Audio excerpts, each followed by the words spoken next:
कोलकाता के RG Kaur medical college के case के बाद चल रहे हंगामे में कोलकाता पुलिस कमिश्नर विनीत गोयल ने अपने इस्तीफे देने की बात कही।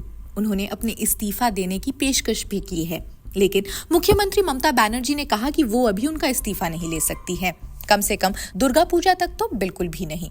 ममता बनर्जी ने नौबन्नों में एक मीटिंग के दौरान कहा, पुलिस कमिश्नर ने मुझसे आकर इस्तीफा देना चाहा, लेकिन दुर्गा पूजा से पहले मैं इसे कैसे स्वीकार कर सकती हूँ। वो कोलकाता की सड़कों और हालात को अच्छी तरह से जानते हैं। पूजा के बाद इस पर विचार भी कर सकते हैं।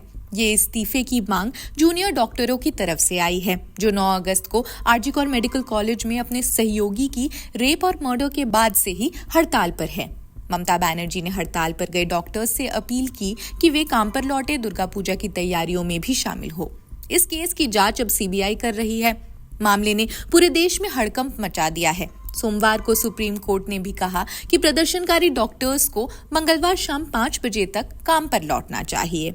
ममता बनर्जी ने डॉक्टरों से बातचीत के लिए भी तैयार होने की बात कही। उन्होंने कहा, वे 5 से 6 के ग्रुप्स में आकर मुझसे बात कर सकते हैं। मैं उनकी मांगे सुनने के लिए तैयार हूँ। स्वास्थ्य सचिव पहले ही उनकी मांगों पर काम कर चुके हैं। हालांकि उन्होंने कोलकाता पुलिस का भी बचाव किया।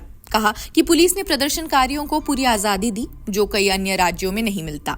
उन्होंने बिना इजाजत के प्रदर्शन किया, फिर भी हमने उन्हें नहीं रोका, ऐसा ममता ने कहा। अब उन्होंने ये भी कहा कि सरकार ने अब तक आंदोलनकारियों पर कोई कार्रवाई भी नहीं की है, भले ही वे देर रात तक माइक का इस्तेमाल कर रहे हों, जिससे लोगों को कई परेशानियां भी हो रही हैं। चलिए आपको बताते हैं कि ममता बनर्जी ने केंद्र पर क्या कहा। उन्होंने केंद्र पर निशाना साधते हुए पश्चिम बंगाल सरकार का बचाव किया।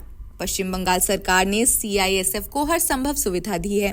किसी भी सबूत से छेड़छाड़ का कोई सवाल ही नहीं है, ऐसा उन्होंने कहा।